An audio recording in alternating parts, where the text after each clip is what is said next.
joins us later on, then that's absolutely fine. So just very quickly, just one last time, if you've recently joined us, just to let you know we are recording.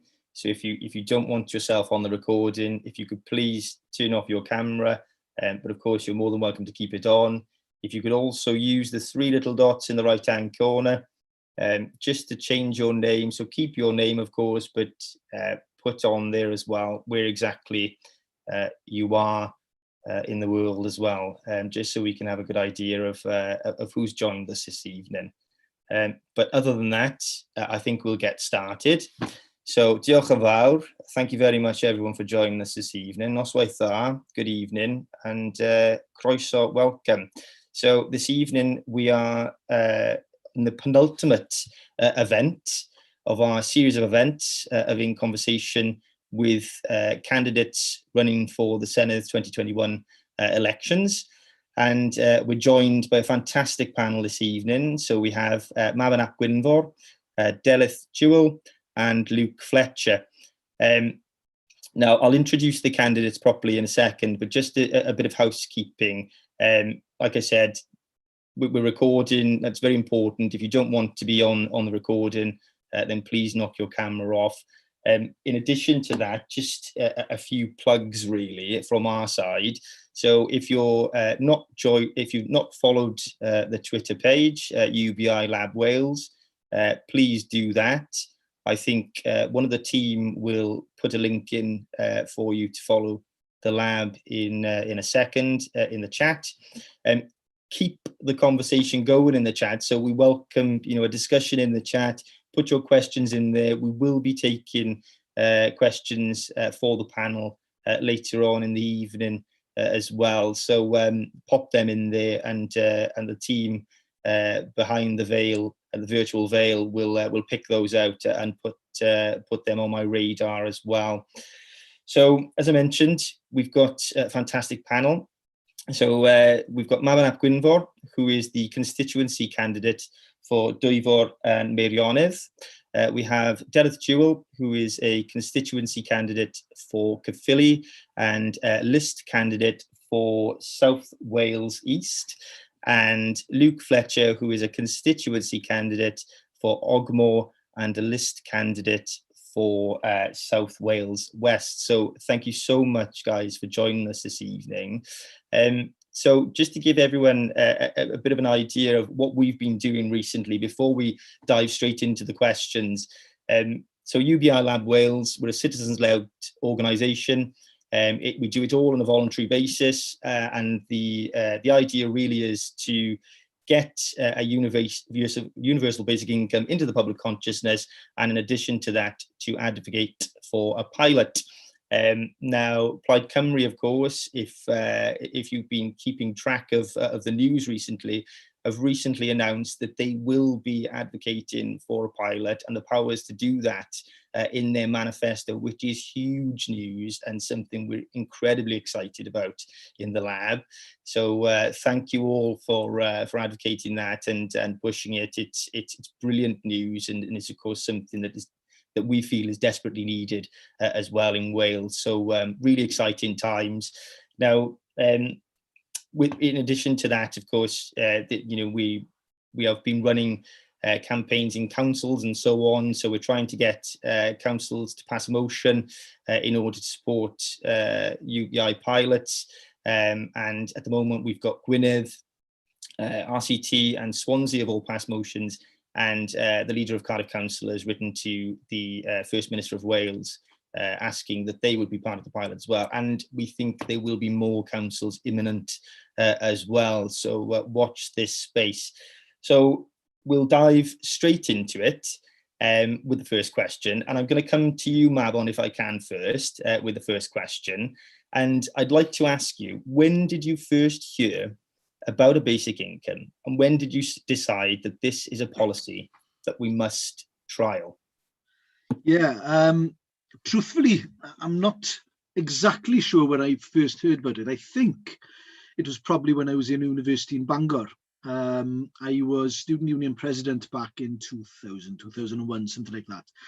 and involved with a whole host of people from different political backgrounds discussing how to improve things for students in Bangor. And it was one of those ideas that would probably crop up occasionally in discussions. And you'd think at the time, we were thinking, well, why not? This seems to make sense to us, students at the time. But then people established figures in politics and in economics would sort of dismiss it and say, well, no, that's stupid, you can't have that. And then, being students at the time, we thought, oh, right, they know what they're talking about. And so we'd sort of put the idea out of our minds then, thinking that the people in the know dismissed the idea, so it can't be working. And arguments saying, people would be lazy, you'd give lazy people money to do nothing, and you'd just let people be feckless and waste money on everything that is unneeded. So the idea was sort of constantly there, but these people who seemed or claimed to know things were constantly putting it down. But then, what was it, about a year, 2 years ago maybe, it sort of cropped up again with a vengeance, really. A lot of people were talking about it, and being an adult now, a lot of people in authority were now talking about it. And I was an adult myself, and I was thinking, well, I can think for myself. I don't have to turn to these so-called economists or politicians. And I looked into it then, and it seems, as far as I'm concerned, to make sense. And the only thing I would add on to that is the more sensible part is to trial it. Yeah. Because if it doesn't work, and I'm convinced it will, but if it doesn't work, then we'll know. And then those naysayers will be able to say, we told you so. But fine, but let's get to that point is the way I'm thinking about it in any case. Yeah, absolutely. I think it is. I remember, I think I've been, sort of back in this idea for the best part of 10 years now. And I remember when I first told my friends, let's give people money for free. And they're like, are you mad? Yeah. But when you actually get into it and the economics of it as well, it's obviously it makes sense, doesn't it? But how about you, Delyth? What sort of brought you to the idea? I think for me, not to put too fine a point on it, I think it's actually, it relates to the dignity of all human life.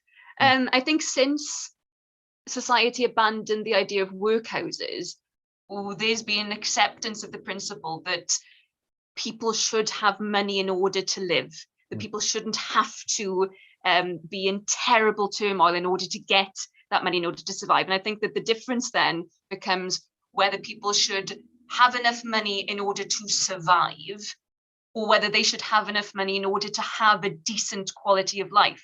Yeah. And surely we by now should be civilized enough to accept that everyone should be able to have a good quality of life. I think that it's a really fundamental thing. I think it's related to ideas that Plaid had put forward, that about universal free school meals as well. I think one of the most attractive parts about the idea of UBI for me is that it would get rid of the stigma that still surrounds so many benefits, which shouldn't be there, but it is there. And until you've got something that is universal, that is accepted as something which is a good that society should be providing, then there's always going to be that hierarchy. I don't want that hierarchy to be there. But so I think that for kind of like the fundamental idea of the decency of quality of life that everyone should be able to have, that's really important. I also think it's a really empowering thing.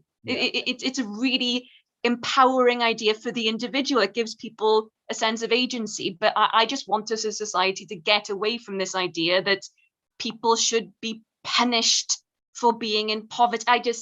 I think it's reprehensible. And I think that anything that gets us away from that has to be a progressive thing.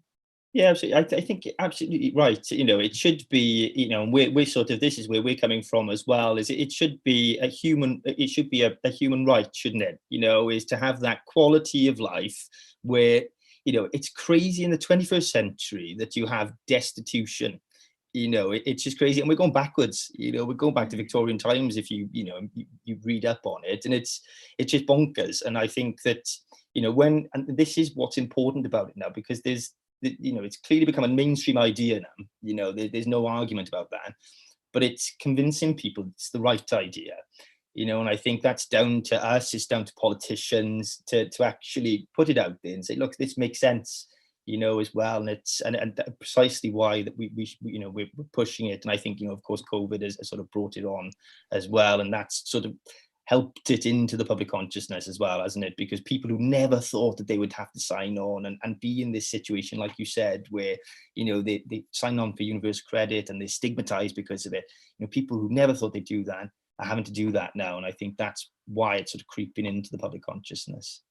Yeah, and I mean, and I think, forgive me, sorry if I'm interrupting you, but I think so. One of the first roles that I had after I graduated was working for Citizens Advice, and if you see people coming in for advice, you see that they, but by the grace of God, I think we are all a couple of circumstances away from from being destitute. If you don't have a support network there, which happens through luck more often than not, then that is something. It's a situation that could face any of us. I just think that there is an evil in so many societal attitudes towards the idea of poverty, and I just think so. Yes, economically, I think that this is a really exciting idea, but also morally, I just think that we need to have a change like this. Yeah, and morally, as you said, it's that goes back to that human rights element of it, doesn't it? It just should be right. But how about you, Luke? What brought you onto the idea? Yeah, I mean, I suppose, actually, to pick up on a point Delyth made about UBI potentially being empowering for people. I mean, there's a couple of things that I've had to think about, and I've seen over the past couple of months now, or maybe even the past year, when we've been discussing UBI. For me, one of the things that sticks out actually is, by giving people some sort of, a basic income that they can fall back on, it might actually empower workers to be able to turn around to employers with poor workplace practices and low wages and say, well, you can stick that job where the sun don't shine, because I've got something to support me to fall back on to find something better. So I think, that's something that has drawn me towards it. And I think that speaks as well to another point as well, which is automation, which is becoming an increasing problem, something where I think actually we might see a serious lack of jobs over the next few years. So we do need to have something that's going to mitigate that. And I think it's important actually that as we go into that sort of era of autonomy, I can never say the word, autonomization, that it isn't something that actually just benefits big businesses by lowering the labor costs and giving them huge profits, but actually something that benefits workers. It gives people greater work-life balances, but also as well can result in more R&R time, really. So I think that's really the thing that brought me on to UBI, is the empowerment element of it, especially for working class communities.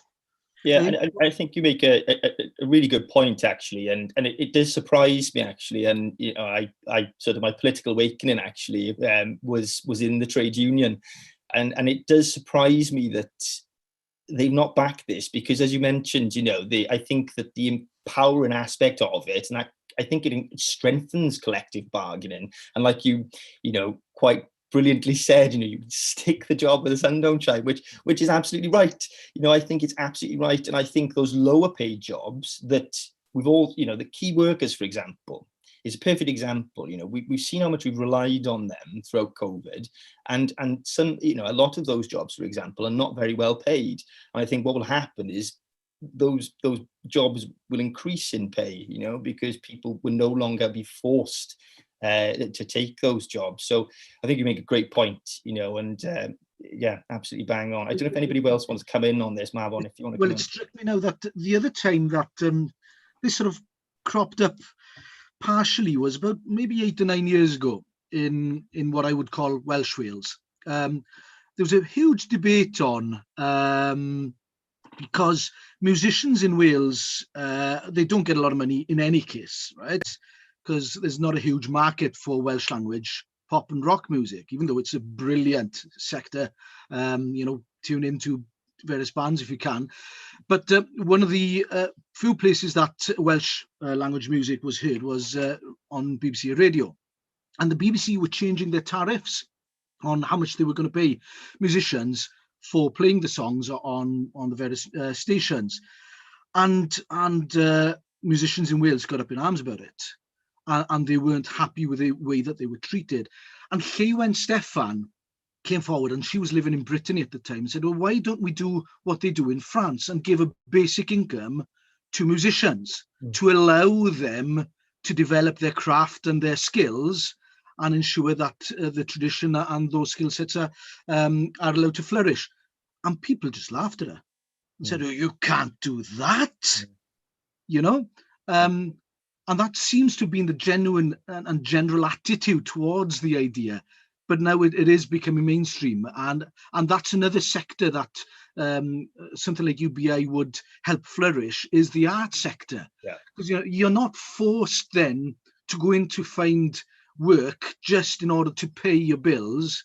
You can fall back on your skill and know that there's an income there, and that would allow so many various talents to flourish that has at the moment just been closed down. Do you want to come in on that, Delyth? Sorry. Yeah. No, just really quickly, and again, not only then does that mean that practically that musicians and artists would feel more secure, it would also enrich society. Yeah. Because at the moment, I mean, when there's a downturn, when jobs are at risk, it's too often jobs in the arts that are that are most fragile, that are seen as kind of the things that they're the first things to go. Those are the things that give people joy. Those are the things that give life meaning. And so again, I think that that's actually really in keeping with not just the morality of this in the context, but also the purpose that we're talking about, just giving people more agency and more of a work-life balance, like Luke was talking about, but just making life that decent standard of living and the little luxuries in life and everything that people should be able to enjoy, not just scraping by so that they can survive. What on earth what kind of society are we if we don't want to give people joy? No, and I think you're absolutely right. And I think, if we look at just COVID, for example, I mean, where would we be without the arts? Because we've all sat there and watched Netflix or whatever it is for the last 12 months, haven't we? And without the arts, you would not have been able to do that, and it's incredibly, I think it's really important. I think that's why you see in, bands like the Subways, who are really backing this at the moment. And it's unfortunate that it's not been in place, for the last 10 years, because I think one of the co-founders, Liam, of the Wales Lab, he might have had a career in music as well. He wasn't too bad on the old guitar, so you never know. But there we are. He set up the lab, so it all worked out well in the end anyway. So we'll move on to the next question. So now, this question I was going to ask you actually about, Adam Price's interview and with Emma Grant, and where he said, there's going to be a commitment to a pilot. But of course, you've launched the manifesto now, and we know that is, it's in black and white. So there's no turning back now. It is there. So I wanted to ask you, what would your ideal pilot look like, and what areas? So, for example, health, educational attainment, which is something I'm really interested in, poverty reduction. What would you be most interested in seeing the results of when we're looking at the evaluation of a pilot, for example? And I'm going to throw that one to you, Luke, first, if that's okay. Yeah, no problem. I mean, with the UBI trial, I think one of the main things I'd like to see is its effects on reducing poverty, but as well, actually, and you've already mentioned these, so I feel like I'm just stealing things that you've said already. But educational attainment, specifically amongst working class communities, and I think that's, for me, where a pilot should really focus, is on those people who it would stand to benefit the most. I don't necessarily think that a pilot would be of a massive benefit to, say, people who are well off in society. Although I do recognize that because it's universal, we will have to see the effects on those areas of societies as well. But I think as we start out, the important thing is to see how it actually benefits poorer communities, people in the in working class communities. I take an example of in my own constituency, Cllr in the Llanvi Valleys. You know, it's one of the most economically deprived areas, not just in Wales, but the entire UK. So, you know, I think something like a UBI is would be of great benefit to people like that, and that's why I think, you know, any sort of trials should start there, and especially in valleys communities, because, and I should really give a citation here for Helen Mary Jones. She pointed out before now that valleys communities have a mixture of urban deprivation, but also rural isolation, sorry. Which, you know, I think that's why those areas are going to be important for a trial, because they don't have access to public services in the same way an area like Cardiff would, for example. Yeah, and I think we're very fortunate actually that we've got the Welsh Deprivation Index, haven't we, that we can be led by as well. So, you know, there's already a piece of work there that could help us sort of, you know, pick out those particular areas. But education attainment, I think absolutely, you know, being a Valley boy, growing up there, you know, moving to Cardiff for job opportunities, you know, I've seen all of my friends, you know, bright boys and girls, you know, who dropped out of school to go and work in order to help, you know, their family home. So it's, you know, it's really important that, and I think it will really, really give people the opportunity. And with a pilot, I think that's why we should focus on children and people who are 14, 17, to see if they then go on to, you know, higher education and so on. And it would be really, really interesting. So how about you, Mabon? What would you like to see? Well, I agree with Luke entirely there, but if I had to pick one or two, probably two things that strike me. First of all, there'd been a few pilots being held across the world, and they've shown that people tend to go to work more than not. So I'd like to see that in practice here, to show that it actually empowers people to go and find employment. That would be interesting. But probably the most important one for me would be mental health. You know, we should never underestimate the impact of not having money, of being out of work, of being locked in poverty on people's mental health, the anxieties that people suffer. You know, people are finding it more difficult to find employment because they're out of work, because of that stresses that they always have to count the pennies and figure out how they're going to pay their bills and how they're going to get their kids to go to an after school club or whatever it is. You know, the pressures on people because of that lack of income is huge, and having an universal basic income would, I would imagine, and I would hope, lift those spirits and release people from those anxieties, the day-to-day anxieties, and allow them to find employment, allow them to invest in their families, invest in their own lives, you know, and invest in their communities. And at the end of the day, that's what we're going to have with something like this. We know that the lowest paid in society tend to put their money back into the communities where they live. You know, so we'll see economic impacts of that. But yeah, those are the two major things I think I'd look out for. Definitely. And, you know, financial anxiety is a thing, isn't it? You know, there's no doubt about it. You know, people who live in paycheck to paycheck, it's difficult, you know, and you know, I've experienced it myself. And you're absolutely right. And I think, you know, it would be great to see it in Wales, but we already know from the Finnish pilot, for example, that there was significant improvements in mental well-being and physical well-being, which of course save on the public purse. But in addition to that, it makes a more productive workforce, you know, so, you know, there's multifaceted, the benefit. So, yeah, really interesting stuff, Mabon. What about you, Delyth? What do you think? I agree with what Luke and Mabon have said. I think in terms of what effects I'd be most interested in, they'd be the ones that are most tricky to quantify, but I think probably most fundamentally important. So yeah, mental health well-being generally, and again, the reduction of stigma, which again is really difficult to quantify. And I think it would be difficult with the short pilot to get kind of to know how to verify something like that. But I think that that's something that would long term have an impact on, particularly talking about children and young people. There was a really horrible, alarming study that I think had been conducted in 2018, and the results were published last year, that was surveying children between 12 and 15, I think, or maybe no, 12 and 13, actually, it was very specific. And it was in lots of different countries in the world. And they were asking questions to do with how the children and young people felt about their own lives, about their future prospects. And the children in Wales scored some of the lowest, or had some of the lowest scores on some of those issues. And we know, I mean, there are so many studies, and you know, common sense tells us about the links between poverty and, yes, educational attainment, but also ideas of self-worth and what the possibilities might be for you as a young person as you grow up. I think that is something, and I know that it's going to be, like I say, it's going to be the most difficult to quantify, but my gosh, that's going to be so, what's gwedd newid in English? It's going to it could fundamentally change the way that young people see themselves in society and what they could become. I think that's a really powerful idea.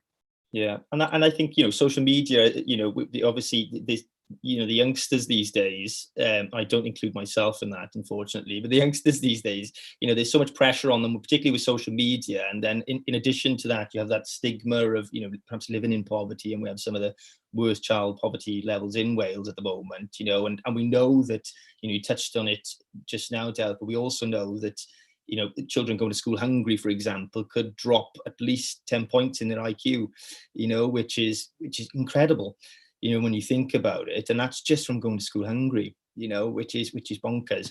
So it is, I think that's why a pilot is important. And you mentioned it, we need a pilot that is long enough for us to quantify these types of things so that we can understand it properly as well, you know, particularly. Yeah, and oh, forgive me, am I interrupting? No, go for it, Delyth. No, absolutely. No, you know, I mentioned earlier about workhouses, and this was something that had come up in one of the debates that we'd had in the Senedd about free school meals. The kind of how societal attitudes change over time is really fascinating, because, you know, 100 years ago, 150 years ago, something like that, it was perfectly normal for children to be sent to work underground. And now the idea of that we find abhorrent. I mean, I'm sure that I would hope very, very soon in the future that the vast majority of people would find it abhorrent as an idea that a society allowed children to go to school hungry, or just, I mean, I'm saying this about children because I think that's the most emotive. Frankly, I think it's true about people of all ages, that it just shouldn't be allowed to happen. But I think, again, it's only with things like trials of UBI and trying to be radical, because now is the time to be radical. We can actually do these things now. Let's grasp that opportunity while we've got it. And also, let's not hide away from the fact that having a successful trial would allow us to get rid of, hopefully, universal credit and everything that's around that. You know, I've been dealing with a lot of casework, disabled people now, who are having to claim universal credit and other benefits and prove themselves in front of people, and failing sometimes because there's someone who's not practicing medicine, who's just marking a piece of paper saying, oh no, you can walk 10 steps or whatever it is. And the stigma that Delyth mentioned there, the anxieties that people are having to go through in order to prove that they are disabled or that they're worthy, it's wrong. You know, society's got this completely wrong on how we value our neighbours and each other. And UBI would get rid of that, you know, and would allow those people that dignity to get that money and live their lives, and the agency that Delyth was talking about, control their own lives rather than depending on others to tell them whether or not they are worth it or worthless. And I say today, it's we've got this concept of the deserving poor, you know, and it's just crazy, isn't it? I mean, how is that even a thing? You know, and I think we'd all agree, you know, universal credit is an absolute disaster, you know, and they have targets, you know, you know, they have targets to get people off universal credit, and you know, what kind of, you know, it just, I don't even have the words for it. It's just bonkers, isn't it? But even the idea that you would be sanctioned because you didn't turn up for an appointment, more often not because there was a very good reason, because maybe you couldn't afford the bus fare to get there, but sanctioning people when they are eligible. Oh, I just, yeah. I'd encourage anyone who's on this call, actually, if you haven't seen the film, Daniel Blake is just brilliant. Incredible. And if you don't cry, then I was absolutely bawling. The baked beans. Oh my God. Oh God, it was awful, but it was such a good film. It just portrays it all perfectly. It's fantastic. So we'll move on before I get upset again. So the third question then is, if a basic income trial was successful, and we're pretty confident it would be by the sounds of it, but if it was and it was to be rolled out indefinitely, how would Plaid Cymru pay for a universal basic income? And I'm going to throw that, I think, first to you, Delyth, please. Promise, I was trying to unmute myself then. The 2020 struck again then, didn't it? I think that it would have to be a staggered process. So we would be setting aside a certain amount in the budget to pay for to fund the trial, and I think that it would be around 40 million that would maybe cost. I think that then obviously we'd have to see what the results of the trial were, because I think that going any further in the rollout obviously becomes complicated by the devolution settlement that we have, which is why it's so important that we actually get more powers over the administration of benefits, the welfare benefits that are just devolved. It's why I would say actually that we need independence in order to fully implement a policy like this. But if we're talking about just the trial, we'd need to, well, it's in the manifesto, and we have said that we would want to set aside a set amount of money. And picking up on what Luke was saying earlier, I think that it needs to be in a carefully considered geographical area. And I think that valleys communities make most sense for something like this. And if you're able to look at the demographics of the kinds of families, the kinds of individuals that we'd want to be helping. But yeah, and I'm sure we'll get onto this further on in the conversation, but at the moment we are kind of, can you say that we are hamstrung? Is that that we're hamstrung?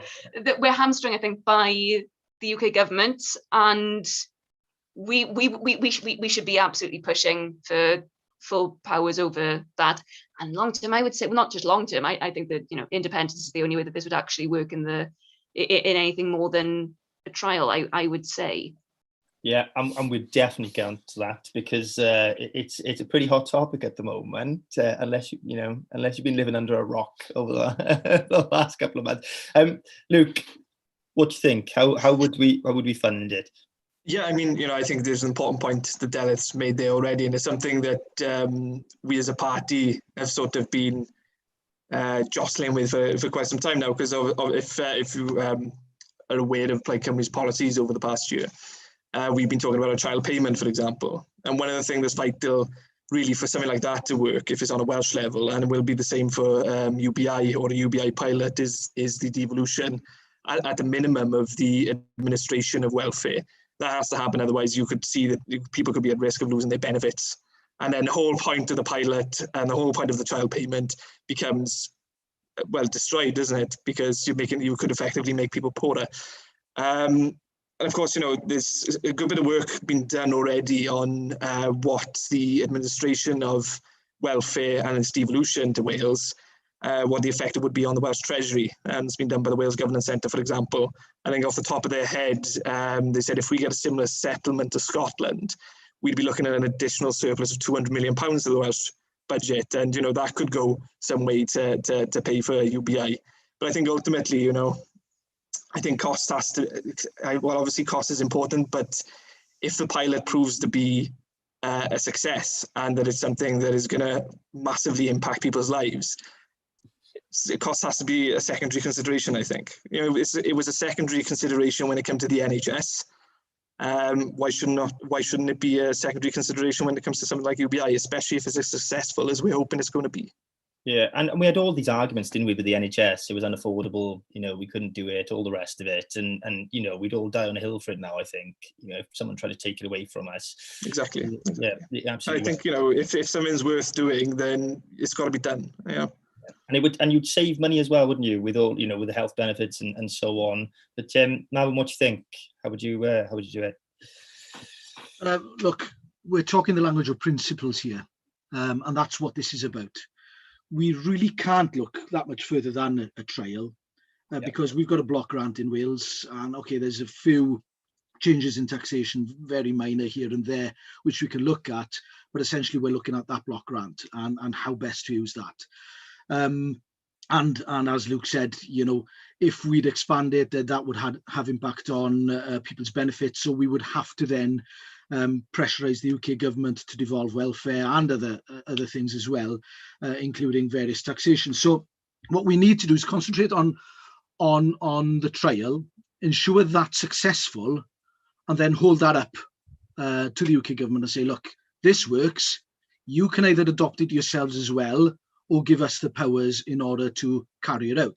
If they refuse, then personally I'd say we'd have to carry out a series of trials in different areas with different results, to look at different results, varying results, so that you've got a whole package to show the UK government, and then get the population behind you to say, look, this is the impact on the various elements in society and how it works.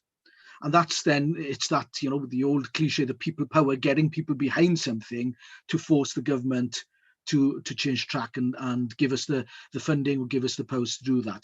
But ultimately, and you've touched on whether or not we'll be discussing this, we probably will in a minute. Ultimately, it is independence that will bring this around, because you need a central bank in order to be able to fund this, to print the money with the state's backing, to give people the funds that they need in order to live.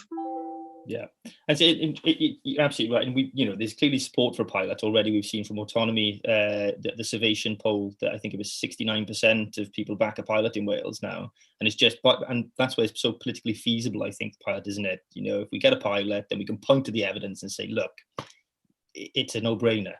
But moving on then to the to what we've all alluded to, and it's interesting this because we have people, we've got people in the lab who are pro-independence and some who are not. So it's always an interesting conversation there. So given the current devolution settlement does not allow us for us to roll out a basic income trial, do you think that an independent country before we trial? Do you think we have to become an independent country before we trial a UBI, or do you think that's something that we could push for without being an independent country, and we could perhaps be an independent, perhaps roll it out fully across Wales then as an independent country? So I'll throw that one to, I think I'll go to you, Mabon, if that's okay first. Well, we can do the trial without having independence, but to expand the trial to be representative of a broader group in society is going to be difficult, because as we've touched on, you need more money. The government would need more money, and we're limited to that block grant essentially, and we haven't got the devolution of welfare and other things. So we'd hold the trial, and it would probably be successful. You'd hope so. But as we said, independence is required if we are to achieve this as an universal basic income for the people of Wales. There are probably arguments that it could be achieved through the United Kingdom, through the current setup of the state as it is. I doubt that. We've had this United Kingdom set up now for the last, since 1921, for the last 100 years, and we haven't had an universal basic income. We've had to fight for everything that we've got currently, and as we've said previously, we're seeing it being rolled back as well. And now we've got universal credit, which is worse than what we had previously, and over the last 100 years, we've had the Tories in government for 70 of those years. And when the Labour Party have been in power, they haven't introduced something like an UBI. So, we have to look at the UK state and say, and ask ourselves, is the UK going to deliver this? Probably not. So we've got to find another way. And the other way is independence. And independence would allow us to do so much more as well. Yeah. And what do you think, Luke? Yeah, I mean, I agree with what Mabon said. It's not impossible to do UBI.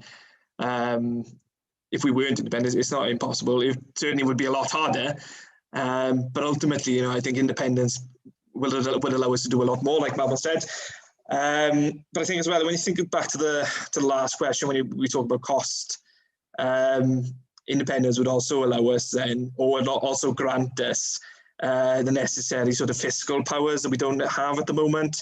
We only have to look at what's happened over the pandemic to see that we're really limited in what we can actually do. You look at the limitations on Welsh borrowing, for example, the limitations on drawing down from the Welsh Reserve, and even with the taxation powers that we have now, they would be nowhere near enough to be able to actually meaningfully do UBI, essentially. I mean, it becomes then a question of how meaningful or how successful do we want this to be. Now, I'd say if we weren't independent, then I wouldn't think the UBI would be as successful as it would be if we were independent with a full range of powers that we would have to make it successful, if that makes sense. No, perfect sense. So just to encourage everyone, before I go to Delyth, just to encourage everyone to pop their questions in the chat, because we will be moving to a Q&A in a short while. But Delyth, over to you. Yeah, I think that a pilot could certainly work without being independent. I mean, again, and without the devolution of further powers. But as Luke, I think, was alluding to earlier, we'd have to presumably work around the benefit system. So, maybe targeted at people who are above the benefits threshold, so that they wouldn't risk losing out kind of in a perverse kind of way because of that. In terms of the independence question, though, I'd turn it on its head.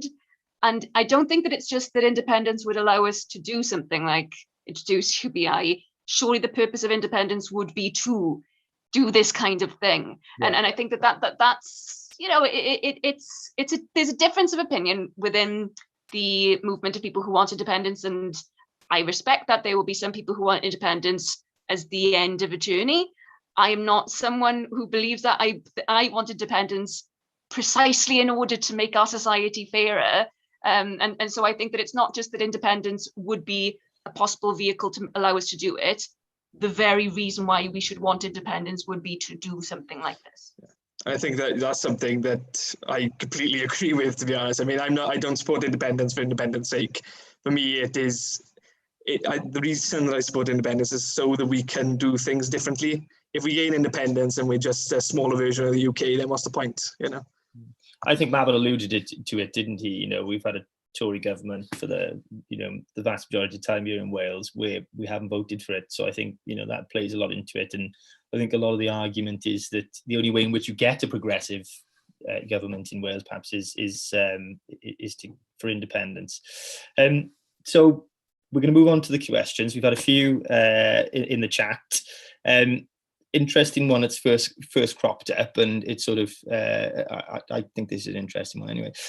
So it is looking possible for the next Welsh government that it could be a Labour Plaid coalition. What does that mean for a universal basic income in Wales and a pilot perhaps as well? So Delyth, I'll go to you first on that one.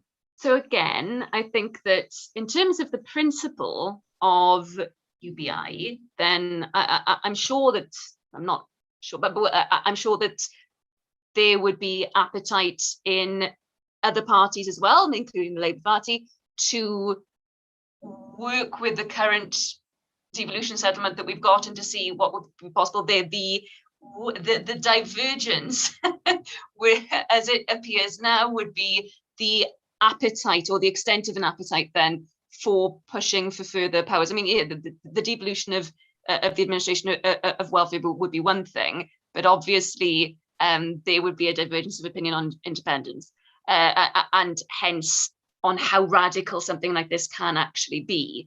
And although obviously we need to be staggered with this, we need to look to see what's possible. We need to find those opportunities and realize the opportunities, and the pilot needs to happen for all the reasons we've been outlining. I don't think we should lose sight. I don't think we can lose sight of the fact that a pilot, yes, I'm sure, you know, all the studies have shown that it will be helpful and will help us kind of show exactly why and in which ways this would benefit people. That surely we want to finish the job. Surely we want to actually make sure that it helps all people in Wales and that we can actually eradicate poverty, for goodness sake, because otherwise, why would anyone go into politics if they didn't want to do that? I just don't get it. So yeah, I think that there will be areas where there will be a progressive alliance on something like this, but the extent of the ambition, I think, will differ. Yeah. Does anybody want to come in on that one? Mabon, Luke?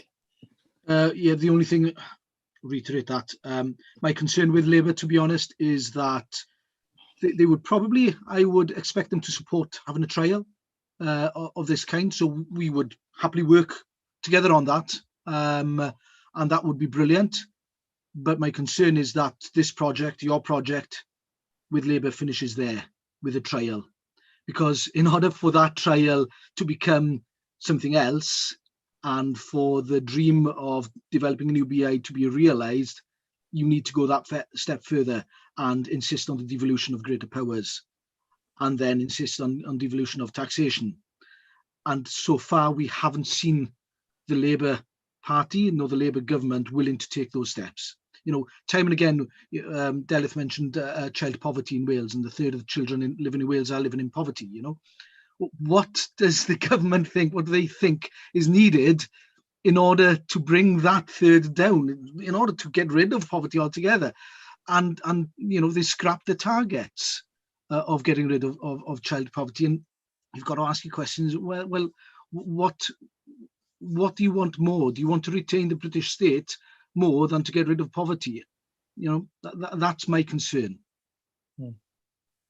No, I'd have to agree. I think it's, you know, I mean, a pilot is the first step in a very long journey to actually see UBI rolled out across Wales. And from what I've seen over the past, well, you know, not just past couple of months, but for the past 20, 21, 22 years of devolution, is that Labour always seem to fall short of you know, going that extra mile in asking for the devolution of further powers. We've had some examples here from Mabon and Delyth, but you know, another example, devolution of broadcasting, for example, is something that they've not been willing to go further on. So my concern is the same as Mabon and Delyth: is would they be willing to go past the pilot, or is the pilot the end for them? Interesting stuff. Thanks, guys. We've got another question from the chat. So I'll read this one out. Funding UBI from the block grant without taxation powers would mean that the tax paid by higher income people, which would return excess UBI to the Treasury and continue to fund UBI, goes to Westminster instead of circulating in Wales. So how can UBI be delivered in Wales without taxation powers? And I'm going to throw that one out there, and whoever wants to pick that one up first, by all means. Well, I think it'd be very, very difficult. And, you know, this goes back to our previous answer that a trial, a very good trial, a series of trials is probably the best we can hope for in the current climate. But that's why we need Plaid there, in order to ensure that the pressure is applied on the UK government to devolve those powers. No, exactly. It is a tough one, because like I alluded to earlier, you know, the current fiscal settlement is very restricting in what we can actually do. And it's right to point out as well that, you know, we know that Wales doesn't get the full money it raises through taxation. A lot of it stays in Westminster. So yeah, it's a very tough one to do, I think. What do you think, Delyth? Anything to add there? Neirin Bevan said, I think it was Neirin Bevan, had said that the language of priorities is the religion of socialism. I think the only way of getting through a proudly socialist idea like this would, and I know Bevan wouldn't have seen it this way, but I think because of the current settlement that we've got, I think it has to be a fundamental shift in the settlement, or short of independence. But I mean, it is going to be very tricky. I mean, and I think that, but we shouldn't just accept and bemoan, and I'm not saying that any of us are doing this, but no one who's listening or anyone who watches this subsequently should go away from this conversation without feeling sheer anger about the fact that we are having to have this kind of conversation where we're thinking, okay, so there's a really progressive idea that we all want to do, and we know it's going to benefit people, but because of constraints placed on us by a system that keeps us poor, we are racking our brains thinking how we're going to fund it. I mean, surely that shows why we need to be independent. I know I'm repeating the answers from the previous question, but it is cyclical. It is cyclical in that way. I mean, yeah, so I don't think there's an easy answer to this, but that's why it has to change. It has to. We can't just keep going around and finding solutions that would work for us, but that we are stopped from doing by someone else. It just, what a bizarre system. There's nowhere else in the world like this. Because that is the concern, isn't it? That we do have a very successful pilot and trial, and then that we have the Labour Party saying, right, great, let's use this. Let's try and get the UK government to adopt it and do it. And then we'll be just waiting and waiting years down the line, and it won't happen, because we know that when in government, the Labour Party in the UK have to swing more to the centre and, you know, appease the right-wing members within the party, and then the Tories come back in power, and then it doesn't happen for another generation or two. How long do we have to wait? Well, this is the thing as well, isn't it? I mean, we've got examples recently of stuff like this happening. Again, you know, we look at the pandemic, and I know, as I've already mentioned, the limitations of our borrowing powers in Wales. But, you know, the Welsh government, throughout the course of the pandemic, has gone to the UK government to ask for the limit to be lifted, and has just had silence. You know. Yeah. Yeah, it's an incredibly, and it all feels like it sort of all combines together. I think you mentioned it, didn't you, Delyth? It's cyclical, isn't it? You know, it all seems to merge into one. Okay, so I'm going to try another question, although I think I have a question for you, but I'll find another one first, if that's okay. Like, give the audience a chance. Now we just know that it's going to be a really fiendish question because you smiled as you said it. Oh God, what's going to I'm always smiling, Delyth, you know. It was a particular type of smile. It was a mischievous smile.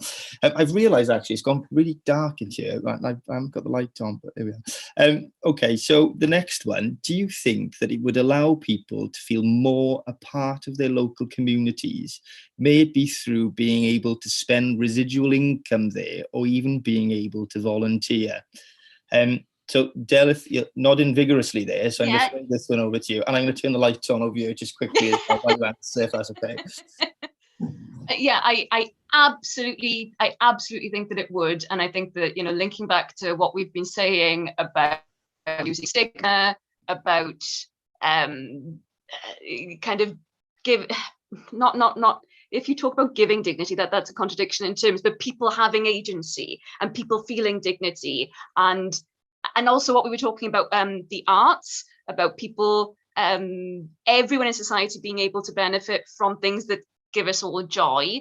It would also, I think, one of the things that we've learned over the past year of the pandemic is that we in Wales are fundamentally a very kind of communal group of people, that our communities are really strong, that we like to be able to support one another, but all too often, I don't know, yes, there'll be different things that get in the way, but that the luxury of time is, and we don't think of time as being a luxury, but actually it is, you know, because if someone is having to balance so many different low-paid jobs in order to get, again, just to get by, then of course they're not going to have time to be able to be part of a choir, to volunteer, to help other people out, to do communal gardening, to do these things that would enrich their lives, but also enrich everyone's life. And normally it is only people who are relatively well off, who are relatively wealthy, who can,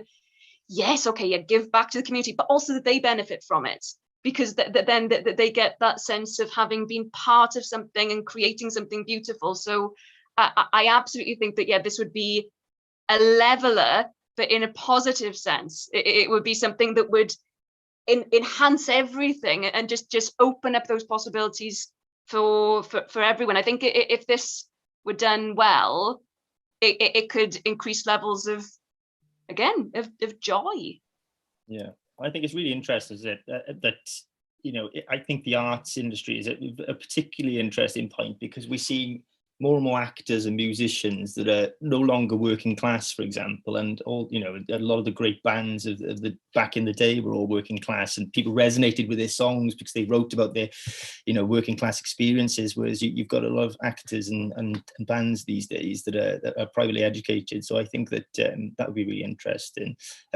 Mabon, Luke, do you have anything to add on that question? Yeah, well, just a slight shift on it, but I remember reading a report, probably was it back in 2014, 2015, by, I think it was the Sheffield Hallam University, that looked at the impact of austerity on specifically the South Wales valleys, and how that austerity, of 4 years of austerity then, had ripped tens of millions of pounds out of the local economy, simply because people didn't have that money to spend in their local communities.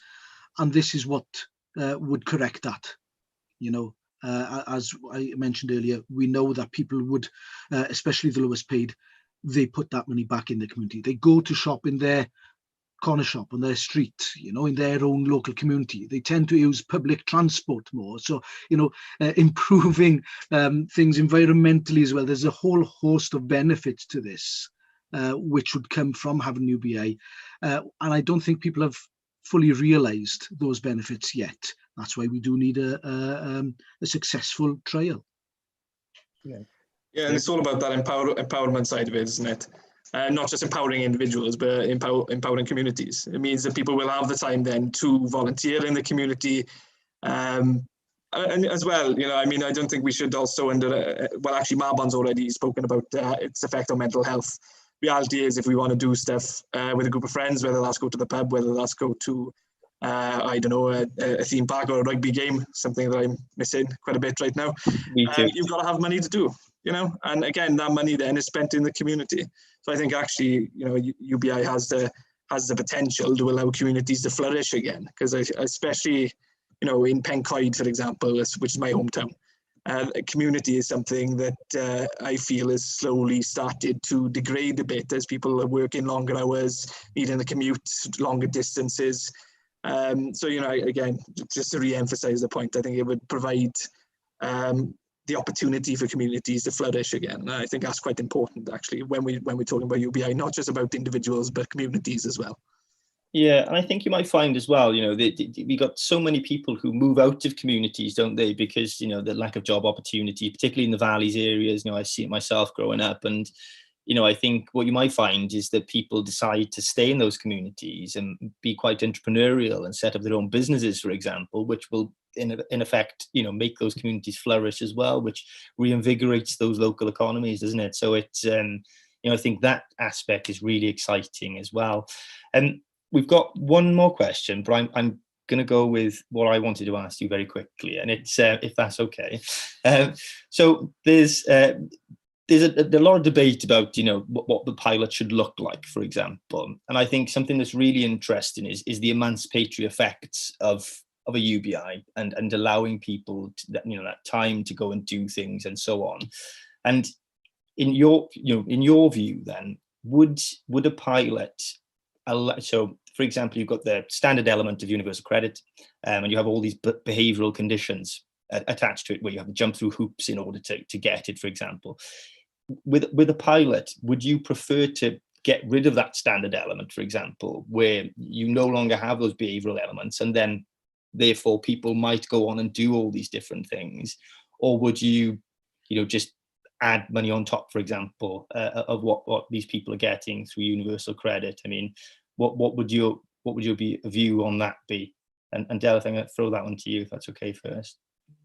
I think one of the, again, I'll use the word evil. I think one of the evils about, yeah, universal credit, but I think that the way the benefits, too many of the benefits at least, are configured is this idea that people have to qualify. And it's the indignity that I know we kind of bring up the same words a lot, but I think that they are the core fundamental notions about this. I would want to banish the idea of people having to, I just think that there's certain levels of decency in life and enjoyment that people should automatically be entitled to. And I wouldn't want to build something as progressive as UBI upon a system that is so regressive. Yeah. So I just, because I've seen, and we will have all heard stories about the horribly degrading impact that eligibility criteria and different things, and how it can have a really degrading impact on people. It can have an impact on people's self-worth, or it can make it just those further barriers before someone gets what they're entitled to. Yeah. If it's going to be universal, then I don't think that people should. I just think that it should be something that is there rather than people having to feel, because if people have a chaotic life for loads of different reasons, everyone's life is messy. We all have messy lives, but if someone has particular reasons why they're in a really vulnerable situation or something like that, they shouldn't be forced to prove themselves. I just think we should turn it on its head. Yeah, and just to add to that, I mean, this is the beauty of it. It removes the stigma. And how many people, are out there that actually don't know what they're actually entitled to as well? At least with UBI, then these things are going straight into your account or into your bank account, as it were, automatically. So you don't have to worry about filling out the form to claim it, or you don't have to worry about whether or not you should go and claim it. It happens automatically. Yeah.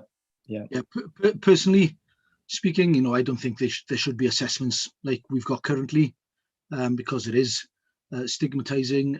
It creates all sorts of anxieties, and people are having to prove their worth, and that's just wrong. But bear with me, it might be an idea when we have got a trial to run an A/B test trial, so that you can prove that these assessments are wrong and that they are holding people back and not effective when it comes to providing the universal basic income. So maybe in a trial, you've got an element of that, where there is an element of assessment in order to prove that it doesn't work. Yeah. Because that's the one thing we've got to be aware of and careful, is that the benchmark for us is so much higher to prove ourselves, to prove these ideas worthwhile. So in order to achieve that, we've got to prove that the current system is failing, and that elements of the current system, if they would be introduced, would be failing as well. Yeah. And I think, sorry to cut across you there, Jonathan. I think actually your Mabon touches on an important point there. The bar for us to prove that this is something that is worthwhile is going to be quite high. And actually, I think, we talk about a UBI pilot. I personally think that we might actually need more than one pilot to build a stronger case for UBI being something to do, because you'll have the one pilot and it'll instantly be trashed, and that could be the end of it. But if we set up a series of pilots that are happening in different areas, then at least you can build a stronger case for it then, because you have multiple examples across Wales of how it's worked. I think that's incredibly important, and that would be my preference. You wouldn't have it in one or two areas, for example. I think you have for example, 10,000 people across Wales, and you've got, in Ceredigion, where there's, a really low population density, so you can understand what the impact is in a rural area, then you have it in a more urbanized area, and you have it in in somewhere like Gwynedd that has high levels of seasonal work and in-work poverty, and you're testing all of these different things, and I think that's really important, and the empirical evidence that you have there, and it would be incredible, and any academic worth his salt would want to evaluate that, wouldn't they? Which would put Wales on the map as well, which is always a good thing. So really interesting stuff. So Eleanor has popped a question in, interesting. And so is there a split between people pro and against UBI in Wales along the lines as a split for independence? Interesting question, that actually. Mabon, I'm going to throw that one to you first. Well, I don't know whether it's the circles I turn in, but I tend to find that independence is a progressive idea, and so progressives in Wales who support UBI tend to be warm towards independence. That's my experience. Yeah. Okay. Luke, do you want to go for it?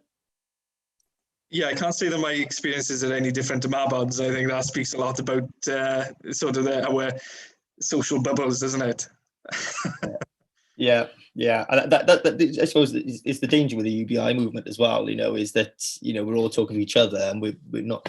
Perhaps you need to reach out a bit more to everybody else. And I think this idea is sort of gaining traction, but of course, there's a lot of work to do in getting into public consciousness. Delyth, what do you think about that? I think that because of COVID, I don't think that it's just an interesting coincidence, because I think that COVID has created space for people to be more radical and has pushed us on towards seeing how many injustices there are that we want to put right. So I don't think it is coincidental, but because of COVID, because COVID has happened at the same time that interest in a UBI pilot has really, really rocketed, I think then it's more difficult to ascertain whether there's a correlation. I mean, instinctively, I feel like there would be a correlation, certainly, but it's difficult to get outside your bubble in the same way because of COVID, because